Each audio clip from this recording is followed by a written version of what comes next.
శుభోదయం పిల్లలు. మనం అయోధ్యకాండలో గుర్తుంచుకోవలసిన విశేషాంశాల గురించి రాసుకున్నాం, అలాగే చెప్పుకున్నాం, చర్చించుకున్నాం. ఎలా జ్ఞాపకం పెట్టుకోవాలి ఏంటి అనేది. ఇప్పుడు నేను అయోధ్యకాండ నుంచి మనకి రాదగ్గ ప్రశ్నలు ఏంటో రాస్తాను. దీని తర్వాత అరణ్యకాండలో గుర్తుంచుకోవాల్సిన అంశాలను రాసుకుందాం, నేర్చుకుందాం. సరేనా? ముందు అయోధ్యకాండకి సంబంధించిన ప్రశ్నలు. కాండ నుండి రాదగ్గ ప్రశ్నలు, ఇలా హెడ్డింగ్ పెట్టుకోండి. మొదటిది,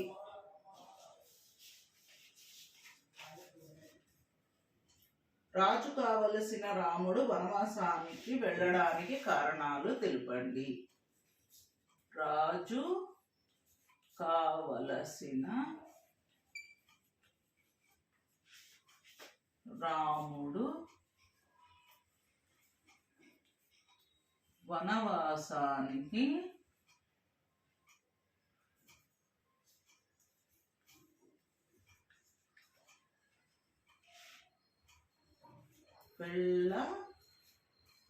వెళ్ళడానికి గల కారణాలు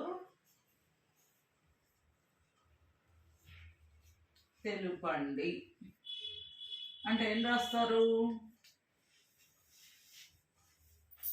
మందర చెప్పుడు మాటలు విన్న కైకేయి దశరథుడు సంతోషంగా వచ్చి రాముడికి పట్టాభిషేకం చేస్తాననే వార్త చెప్పగానే గతంలో తనకిచ్చిన 2 వరాలు కోరడం. ఆ 2 వరాల్లో మొదటిది భరతుడికి రాజ్యాభిషేకం చేయడం, రాముడికి బదులుగా భరతుడికి పట్టాభిషేకం చేయడం. రెండవది రాముడు 14 సంవత్సరాలు వనవాసానికి వెళ్ళడం అని కోరడం వల్లనే రాముడు వనవాసానికి, రాజు కావలసినటువంటి రాముడు వనవాసానికి బయలుదేరవలసి వచ్చింది. నేను ఇది క్లుప్తంగా చెప్పాను, మీరు ఇంకొంచెం వివరంగా రాయాలి. ఎక్కడి నుంచి రాయాలి అంటే, దశరథుడు రాముడికి పట్టాభిషేకం చేద్దామనుకోవడం, అది అక్కడే ఉండి విన్న మందర వెళ్ళి కైకేయికి చెప్పడం. కైకేయి సంతోషిస్తుంటే, పిచ్చిదానా ఎందుకు సంతోషిస్తావు, నువ్వు నీ కొడుకు ఇక బానిసలుగా బతకవలసింది అనుకుంటూ ఇలా నూరిపోయడము, ఆ మాటలు వినటము, ఇదంతా మీరు రాయాలి. ఎందుకు అంటే ఇది 10 మార్కులకి సంబంధించిన ప్రశ్న కాబట్టి కొంచెం వివరంగానే రాయాల్సి ఉంటుంది. తర్వాత ప్రశ్న, శ్రీరాముడు వనవాసానికి వెళ్ళిన విధానాన్ని వివరించండి. శ్రీరాముడు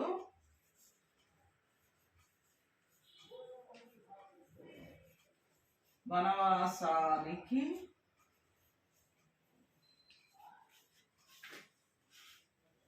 వెళ్ళిన విధం రాయండి. అంటే ఎలా రాస్తారు?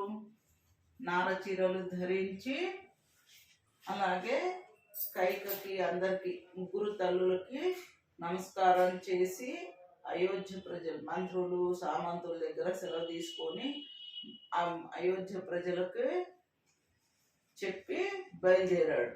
ఎవరెవరితో? లక్ష్మణుడు సీతా సహితంగా రాముడు అడవులకి బయలుదేరాడు అని ఈ రకంగా రాసుకుంటూ వెళ్ళాలి. మూడవది, రాచరికం వద్దన్న భరతుడి గొప్పతనాన్ని సొంత మాటల్లో రాయండి. రాచరికం వద్దన్న భరతుడి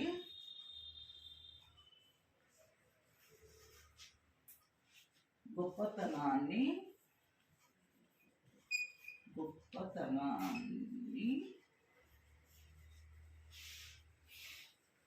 సొంత మాటల్లో రాయండి.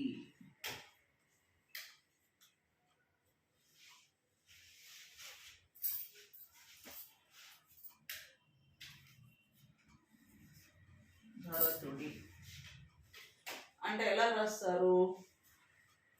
సాధారణంగా అన్నకి బదులు తనకి రాజ్యాధికారం కట్టబెడతామంటే ఎవరైనా సంతోషిస్తారు. కానీ ఇక్కడ భరతుడు తన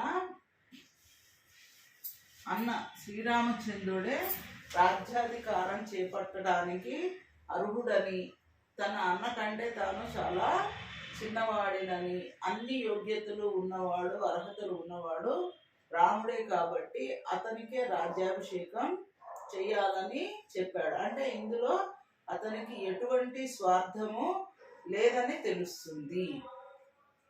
తల్లి తన గురించే అని చెప్పినా అది న్యాయం కాదని భావించాడు. తన ధర్మం ఏంటో తనకి బాగా తెలిసినవాడు.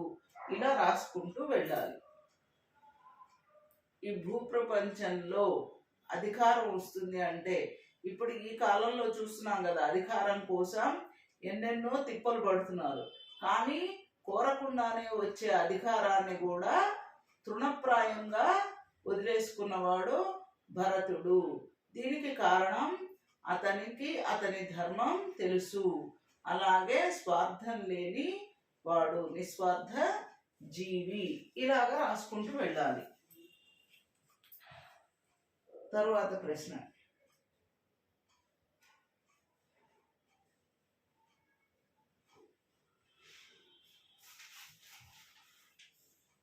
అడవికి వెళ్ళిన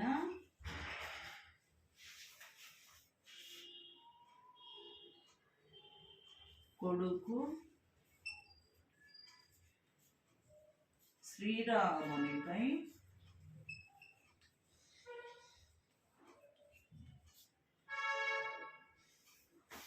బెంగతో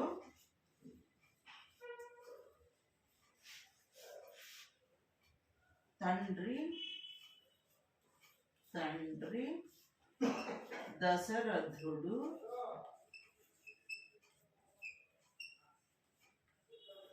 మరణించాడు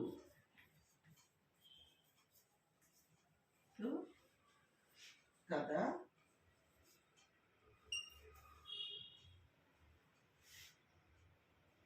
దీన్ని బట్టి తండ్రులకు కొడుకులపై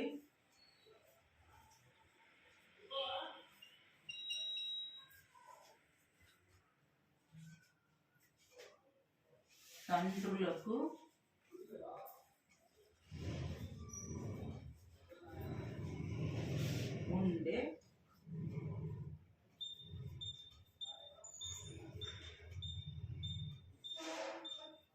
ప్రేమాభిమానాలు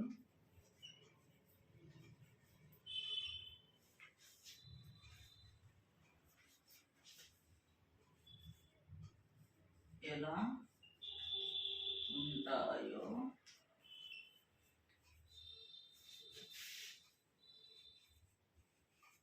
వివరించండి. ఏం చేస్తుంటారు సాధారణంగా కొడుకులపై తండ్రులకు ఎందుకు ప్రేమాభిమానాలు ఎక్కువ ఉంటాయి అంటే, తాము చనిపోయిన తర్వాత ఉత్తర కర్మలు నిర్వహించేవాడు కొడుకే. తమకి ఉత్తమ గతులు పొందాలంటే దానికి చేయవలసిన కార్యక్రమాలన్నీ చేయడానికి అర్హుడు కొడుకే కాబట్టి. అట్లాగే ఆడపిల్లలైతే పెళ్లి చేసుకొని వేరొక ఇంటికి వెళ్ళిపోయి వాళ్ళకి సేవ చేస్తారు. అదే కొడుకులైతే తమ దగ్గరే ఉంటారు జీవితాంతం అనే భ్రమతోటే కొడుకుల మీద విపరీతమైన ప్రేమాభిమానాలు కనబరుస్తారు. కానీ ఈ కాలంలో ఎట్లా ఉన్నారు కొడుకులు కదా, అలాగే వాళ్ళకి ఇష్టమైనటువంటివన్నీ ఎదురు చెప్పకుండా ఇచ్చేస్తారు. కనీసం దానివల్ల వాళ్ళకి చెడు గుణాలు అలవడతాయి అనే ఆలోచన కూడా ఆలోచించరు చాలా వరకు చాలామంది తల్లిదండ్రులు. అలాగే కొంతమంది తల్లిదండ్రులు మాత్రం తమ బిడ్డలకి మంచి భవిష్యత్తు ఇవ్వాలని చాలా కష్టపడతారు. ఇలా తండ్రుల ప్రేమాభిమానాలు రకరకాలుగా ఉంటాయి. ఆ ప్రేమాభిమానాల్లో కొంతమంది తల్లిదండ్రులు తెలియకుండానే పిల్లలకి, అంటే పిల్లలు కూడా అర్థం చేసుకోవాలి, తల్లిదండ్రులు అడిగినవన్నీ ఇస్తున్నారు కదా అని కొండకి కూర్చొని చెత్త వేషాలు వేయకూడదు. తమకు ఎందుకు తల్లిదండ్రులు ఇస్తున్నారనేది ఆలోచించుకోవాలి. తాము అడిగినవన్నీ కాదనకుండా ఎందుకు ఇస్తున్నారో ఆలోచించి వాళ్ళ బాధ్యతని వాళ్ళు తల్లిదండ్రులు ఎంత బాగా నిర్వర్తిస్తున్నారో మనం కూడా మన బాధ్యత అంత గొప్పగా నిర్వర్తించాలని తెలుసుకోవాలి. సో ఇలా రాసుకుంటూ వెళ్ళాలి. ఇది ఇప్పుడు మనం అరణ్యకాండలో గుర్తుంచుకోవాల్సిన విషయాలు తెలుసుకుందాం. ఇలాగా ప్రశ్నలు వస్తాయి. ఏ కాండకి ఆ కాండ గురించి నేను మీకు ఇస్తున్నాను గుర్తుంచుకోదగ్గ అంశాలు, అలాగే వాటి నుంచి వచ్చే ప్రశ్నలు కదా. వీటిని బట్టి మీరు ఉపవాచకంలో మంచి మార్కులని సంపాదించే వీలు ఉంటుంది ఉపవాచకపు ప్రశ్నలకి. ఇప్పుడు అందులో మనకి పేపర్ మోడల్ మారింది కాబట్టి మీకు ఉపవాచకం కూడా కలిపే ఇస్తున్నాడు. ఇదివరకు అట్లాగా విడిగా ఇవ్వట్లేదు. కాబట్టి శుభ్రంగా మీకు ఒక ప్రశ్న చేతిలో ఉన్నట్టే, ప్రశ్నకి జవాబు అంటే 8 మార్కులు మీ చేతిలో ఉన్నట్టే. ఇవి చదివి మంచిగా నేర్చుకుంటే కదా. ఇప్పుడు అరణ్యకాండ.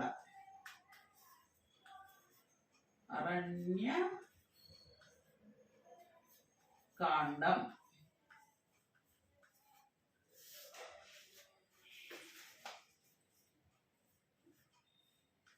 గుర్తుంచుకో తగ్గ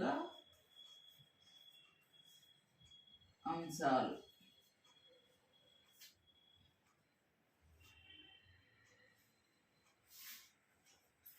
ఏంటో రాసుకున్నాం ఇప్పుడు మనం అరణ్యకాండ నుంచి.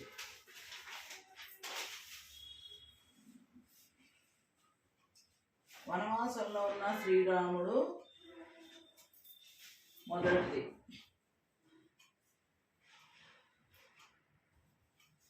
వనవాసంలో ఉన్న శ్రీరాముడు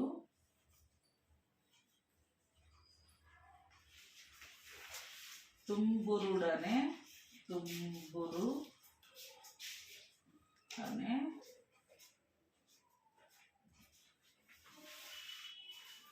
గంధర్వునికి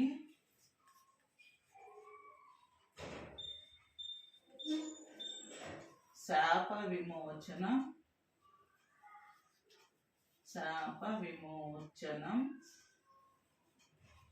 కలిగించడం.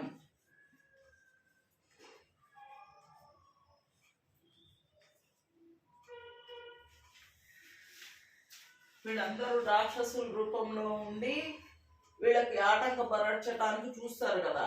ఆ సమయంలో వాళ్ళని శాపాన్ని విముక్తి పొందించడం అన్నమాట గంధర్వుడు. అలాగా ఆ తుంబురుడు అనే రాక్షసుని ఆ గంధర్వునికి శాప విమోచనం కలుగజేశాడు. రెండవది సుతీక్ష్ణ మహర్షి తన తపశ్శక్తినంతా రాముడికి ధారాదత్తం చేయడం. సుతీక్ష్ణ మహర్షి తన తపశ్శక్తినంతా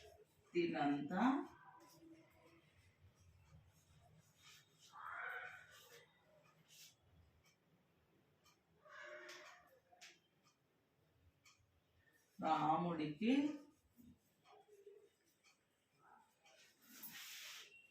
ధారాదత్తం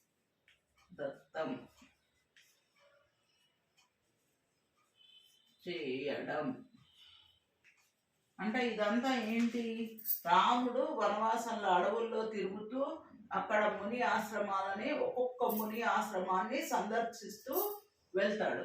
అలా వెళ్తున్న సందర్భంలో సుతీక్ష్ణ మహర్షి అనే ఆయన వీళ్ళందరూ ఎన్నో వేల ఏళ్ల నుంచి తపస్సులు చేస్తూ ఉంటారనమాట. అటువంటి తపశ్శక్తిని అంతా రాముడికి ధారాదత్తం మొత్తం ఇచ్చేశాడు. అంటే ఇక్కడ మనకి తెలుస్తుంది ఏంటంటే భవిష్యత్తులో జరగబోయే రావణ సంహారానికి వీళ్ళందరూ కూడా సహకరిస్తున్నారు అనే విషయాన్ని మనం గ్రహించగలగాలి.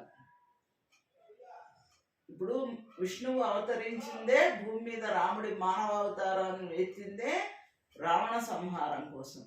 సో ఈ మహర్షులు కానీ వీళ్ళందరూ తమ వంతు సాయం రాముడికి ఈ రకంగా చేస్తున్నారు. తర్వాతది అగస్త్యుడు బహుకరించిన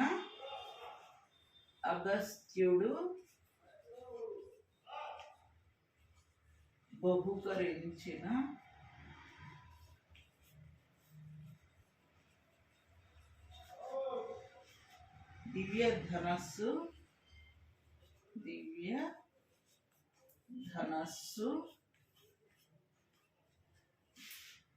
అక్షయ తూణీరాలు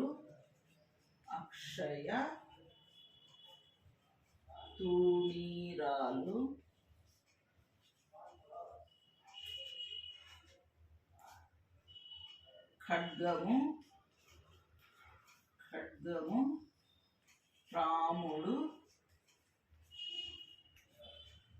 స్వీకరించడం.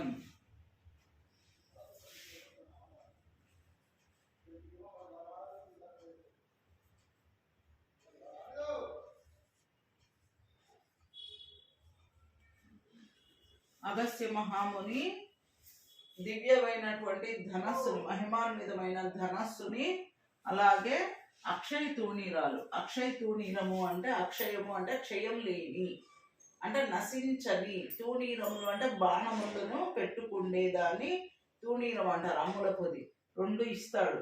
అవి కూడా ఎన్ని బాణాలు తీసినా ఇంకా వస్తూ ఉంటాయి. అలాంటి వాటిని, అట్లాగే ఒక ఖడ్గాన్ని ఇస్తాడు. వాటిని రాముడు స్వీకరించాడు. చూడండి ఎవరి వంతుగా వాళ్ళు ఎలాగా రాముడికి బలాన్ని చేకూరుస్తున్నారో.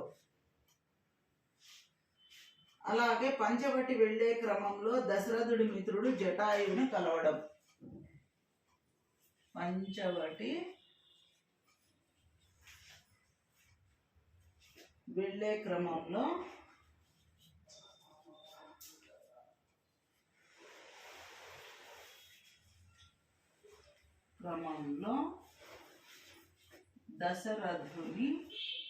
దశరథుని మిత్రుడు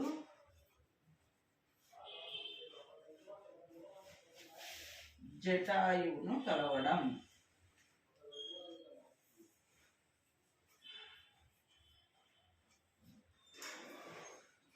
గుర్తుకొస్తుంది కదా మీకు ఇవన్నీ విశేషాలు మనం చదువుకున్నవి.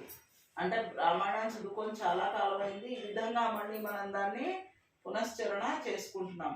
వాడు పంచవటిలో నివసించడానికి వెళ్ళే సమయంలోనే ఆ దారిలోనే జటాయువు కనిపిస్తాడు. ఫస్ట్ ఆయన్ని చూసి తమని చంపటానికి వస్తున్న రాక్షసుడేమో అని భ్రమిస్తారు. కానీ అంతలోకే జటాయువు నమస్కరించి పాపం విలువిలాడుతూ ఉంటాడు. ఆ జటాయువుని పలకరించి అతనితో కలవడం.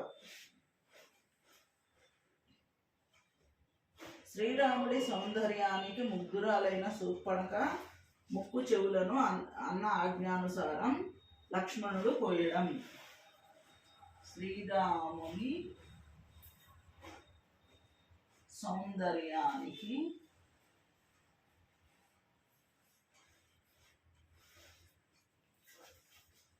ముగ్ధురాలైన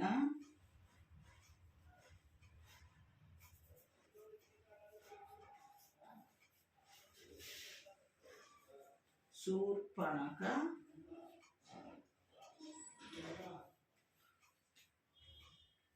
ముక్కు చెవులను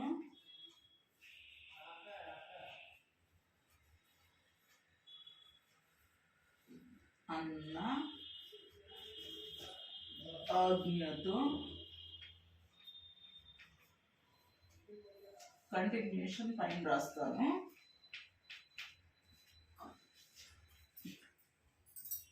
ఇవి రాసుకున్నారుగా అమ్మా.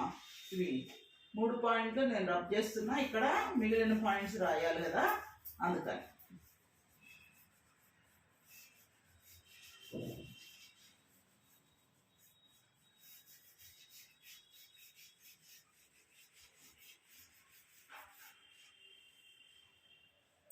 ఇక్కడ అన్న ఆజ్ఞతో లక్ష్మణుడు 5వ పాయింట్ ఇది.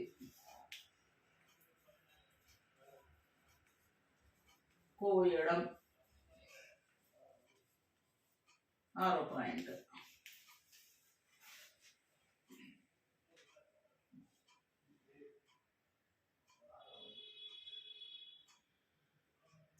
సోదరి శూర్పణఖకు జరిగిన అవమానానికి సోదరి శూర్పణఖకు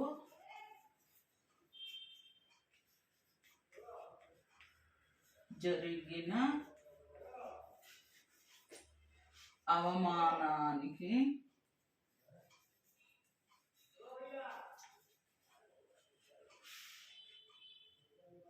ప్రతీకారంగా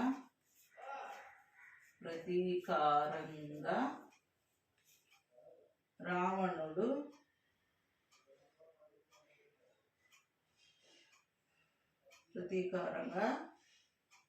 సీతను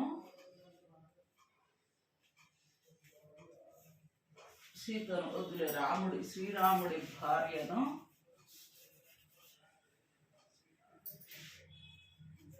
శ్రీరాముని భార్యను అపహరించమని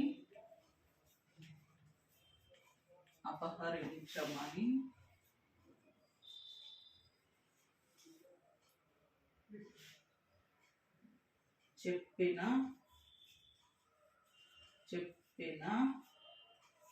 అకంపనుని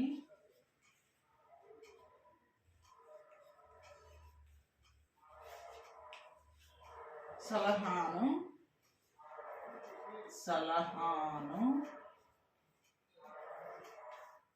రావణుడు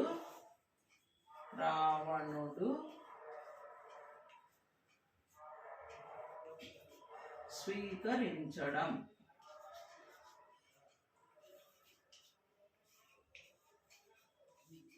అంటే ఊరుకుంటుంది ఆ శూర్పణఖ. రాముడి అందాన్ని చూసి పంచవటిలో సీతారామ లక్ష్మణులు హాయిగా ఉంటుంటే చూసి శూర్పణఖ అనే రాక్షసి చూసి రాముడి అందానికి పరవశించిపోయి మైమర్చిపోయి తనను వివాహం ఆడమని కోరుతుంది. అప్పుడు రాముడు నాకు ఆ భార్య ఉంది అని చెప్పి లక్ష్మణుడు ఒంటరివాడని లక్ష్మణుడు బయటికి పంపిస్తాడు. లక్ష్మణుడు కోపంతో అన్న ఆజ్ఞ మేర ఆమె ముక్కు చెవులు కోసి అవమానిస్తాడు. ఆ అవమానం తట్టుకోలేక శూర్పణఖ తన అన్న అయిన రావణాసురుడికి దగ్గరికి వెళ్ళి చెప్పడము, రావణుడు కోపంతో ఊగిపోవడము. అప్పుడు అకంపనుడు అని రావణాసుర సభలో ఉన్నటువంటి మంత్రి రాముడు చెల్లిని అవమానించినందుకు గాను శ్రీరాముడి భార్య సీతను అపహరించమని రావణుడికి సలహా ఇస్తాడు. రావణుడు సరే అని ఒప్పుకుంటాడు. తరువాత మారీచుడు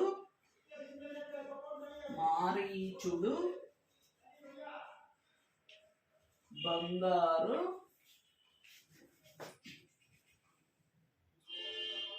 లేడీగా మారి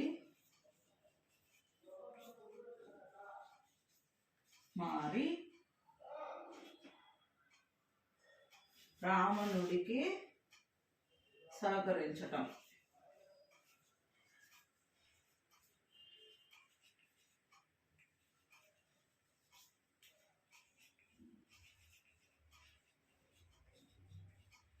రావణాసురుడు ఇక ఉపాయం ఆలోచించి తన తమ్ముళ్ళైన మారీచ సుబాహుల్ని వెళ్ళి సీతని తీసుకురమ్మని చెప్తాడు. ముందు మారీచుడు ఒప్పుకోడు, సుబాహు చంపాడు, మారీచుడు ఒప్పుకోడు. రాముడి దెబ్బ ముందే తినున్నాడు కదా, యజ్ఞశాలలో, అందుకని వద్దు అంటాడు. కానీ రావణాసురుడు నువ్వు చెయ్యకపోతే నా చేతిలో చస్తావు అంటే నీ చేతిలో చచ్చే బదులు మహాత్ముడైన రాముడి చేతిలో చావడమే మేలు అని ఇక రావణాసురుడికి సహకరించక తప్పదని బంగారు లేడిగా మారి సీత దగ్గరికి వెళ్ళాలనుకుంటాడు.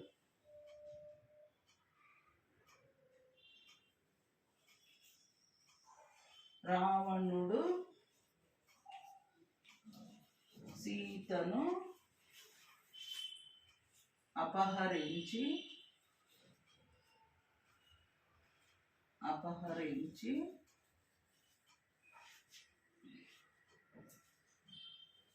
లంకకు తీసుకువెళ్ళడం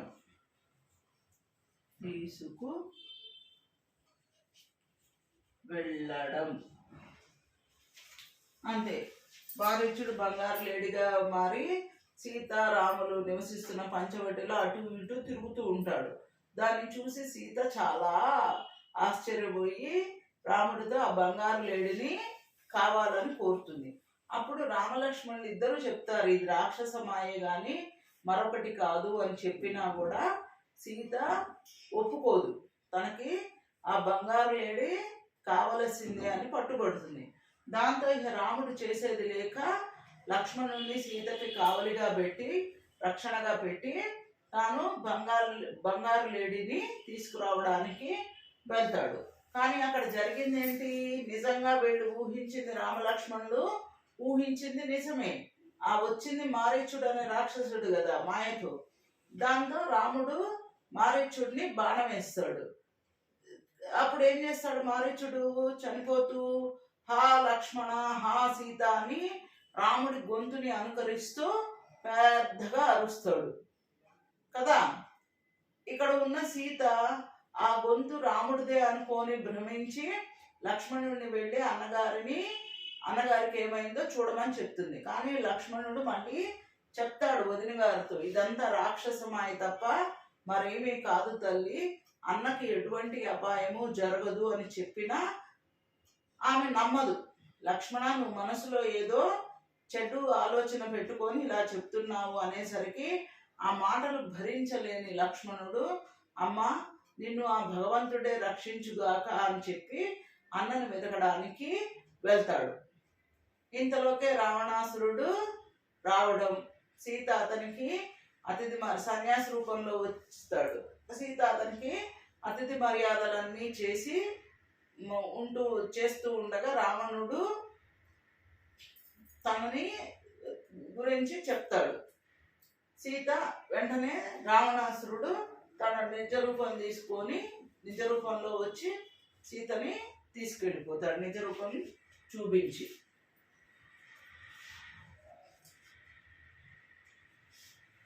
కబంధుడు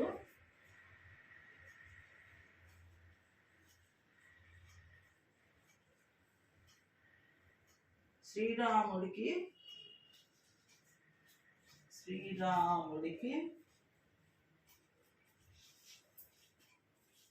సీతాదేవి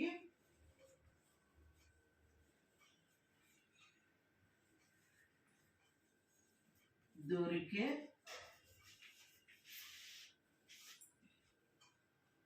ఉపాయం చెప్పడం.